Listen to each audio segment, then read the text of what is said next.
Fadlu barakatuh. Nah, betul. Pernah baca itu kalau salah saya itu yang mengatakan sistem pendidikan Islam itu tasbih atau tarbiyah itu maksudnya gimana?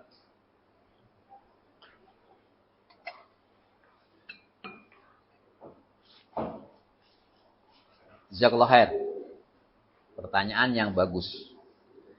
Yakni sistem pendidikan Islam.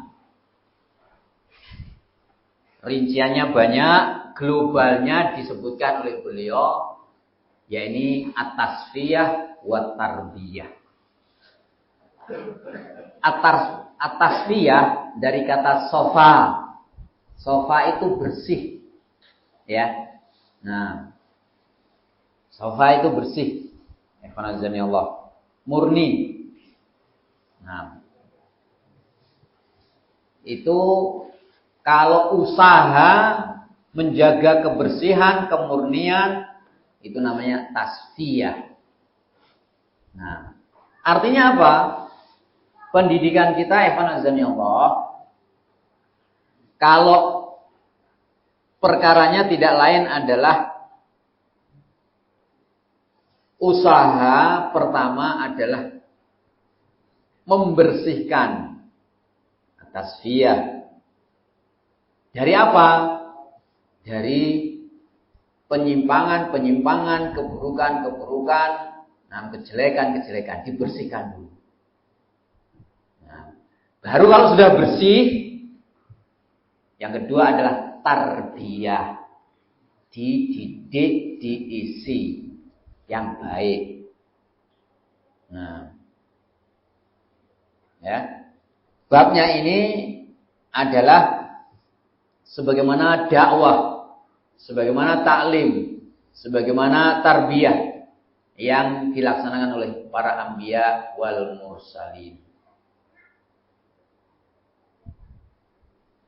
Pertama adalah memurnikan akidah. Usahanya apa? Bersihkan dulu dari keyakinan-keyakinan syirik, keyakinan khurafat, takhayul, bersihkan. Nah, baru tanamkan akidah yang benar. Bagaimana? Karena kalau kamu misalnya mentarbiyah langsung, menanamkan, yakni mengenal, memerintahkan untuk beribadah kepada Allah, tapi tidak disingkirkan, tidak dibersihkan dulu tadi borok-borok kesyirikan, maka ya percuma. Tauhid tidak akan diterima kalau masih bercokol kesyirikan. Singkirkan dulu kesyirikan, baru diisi tauhid. Nah, kata Al-Imam Ibnu Qayyim rahimahullah, la yastami'u fi makanin wahid didani. Tidak akan terkumpul di satu wadah begini dua hal yang bertentangan. Nah, ikhwanazanillah, antum isi tadi air bersih, air mineral bersih, misalnya, entahlah antum promonya apa ini air. Nah, sudah pokoknya udah paling bersih. Tapi ini tadi wadahnya kotor, nggak antum bersihkan.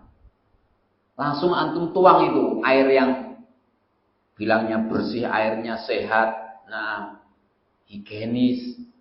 Nah, apalagi ya? Sudah antum tambahkan misalnya zat-zat untuk macam-macam manfaatnya gitu. Tapi wadahnya ini kotor. Terus antum sandingkan di sini. Nah, maka itu anak baru melihat gini, nggak ada selera. Kotor jadinya. Terus bagaimana?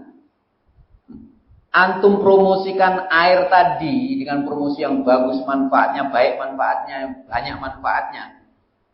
Tapi kalau wadahnya masih kotor, apalagi ada di situ ngandung jamur, yang beracun misalnya, kan manfaatnya percuma. Hilang itu manfaatnya. Iya kan? Bersihkan dulu wadahnya. Bersihkan dulu wadahnya. Baru isi. Itulah namanya at-tasfiyah wa tarbiyah. Mudahnya dipahami. harus dibersihkan dari penyimpangan-penyimpangan. Ya caranya bil hikmah, tetap dakwah itu caranya bil hikmah. Nah, sesuai dengan bimbingan Al-Quran dan As-Sunnah. Di antaranya Rasulullah SAW mengirimkan pengajar, pendidik. Nah, Mu'ad radhiyallahu anhu itu juga Abu Musa al-As'ari ke Yaman dipesan oleh Rasulullah. Yassira wa la tu'assira, permudah, jangan memperberat.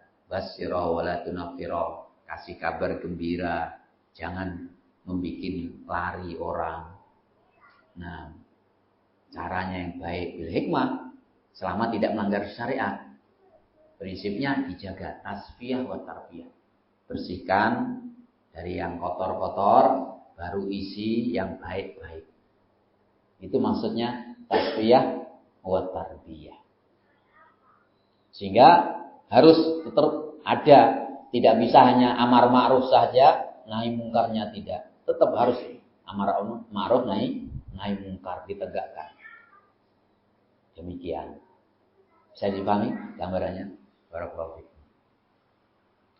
Di ayat yang kita baca tadi adalah itu di antara dalil. Walladzi arsala rasulahu walladzi ba'atsa fil ummiyina rasulan minhum yatlu 'alaihim ayatihi wa yuzakkihim. Nah, yuzakkihim membersihkan, upaya membersihkan jiwa. Ini tasfiyah.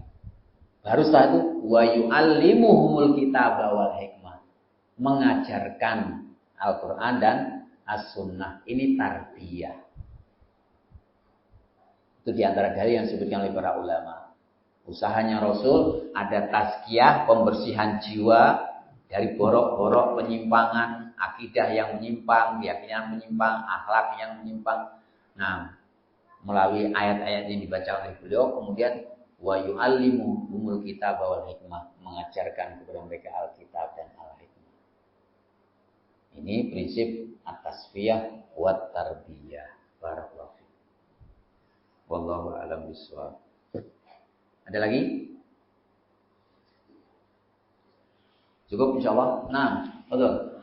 Mungkin lain dari pembahasan. Bisa kan pernah dengar suatu riwayat bahwasanya kalau kita memberi utang kepada saudara kita, terus kita kasih untuk beliau, kita bisa kaget. Gimana? Coba diulang.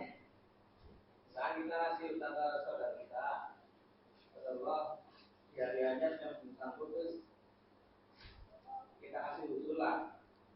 Dan pernah dengar seperti kita bersedekah dengan nominal tersebut. Seperti bersedekah dengan nominal tersebut. Ya, itulah.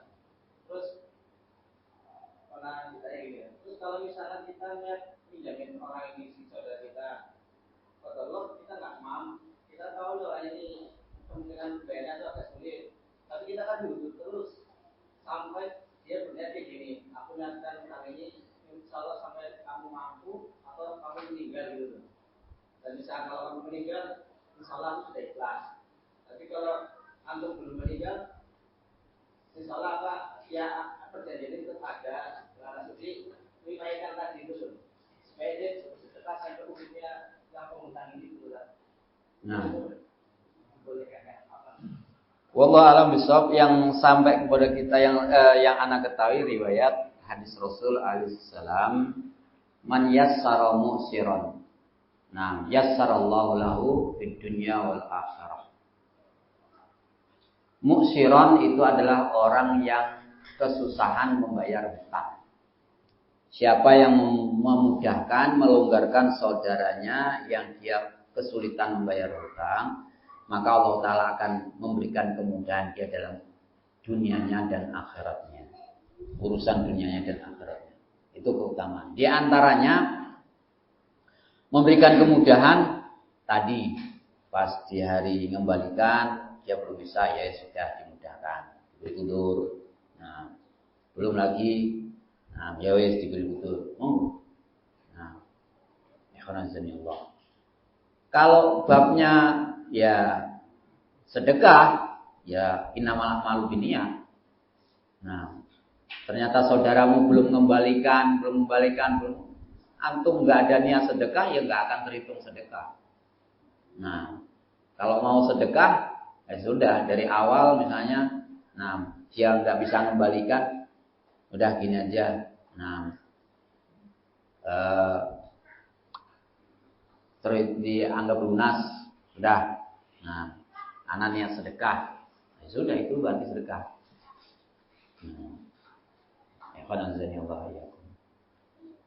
Babnya bahkan hutang ini sampai di akhirat. Sebagaimana disebutkan dalam hadis, orang mati syahid itu diselamatkan atau dibebaskan dari bahkan azab kubur dan dijanjikan oleh Allah Subhanahu wa taala masuk surga. Nah, kecuali kalau dia punya tanggungan hutang.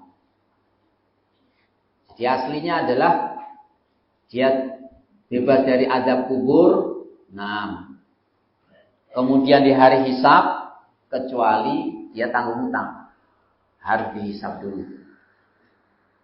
Nah, sehingga kalau dia tidak bisa bayar hutang, sementara itu adalah kewajibannya bayar hutang. Kalau dia mampu sebenarnya mengembalikannya, maka itu adalah dosa. Allah. Nah, hanya saja nanti di akhirat pengembaliannya bukan lagi dengan harta, tetapi dengan yakni al-hasanah was-sayyi'ah. Nah, bisa jadi kebaikan dia yang akan diambil untuk mengembalikan tanggungan dia diberikan kepada orang yang menghutanginya. Kalau dia habis kebaikannya, kejelekan orang yang mengutanginya yang akan dikenakan kepada dia. Nah, di hari itu. Kalau babnya pemahamannya itu sedekah, nah barangkali diambil pemahaman tadi, yakni di akhirat akan menjadi sebab dia mendapatkan tambahan kebaikan yang diambil dari orang yang punya hutang. Karena di saat sudah tidak lagi bisa dibayar dengan harta.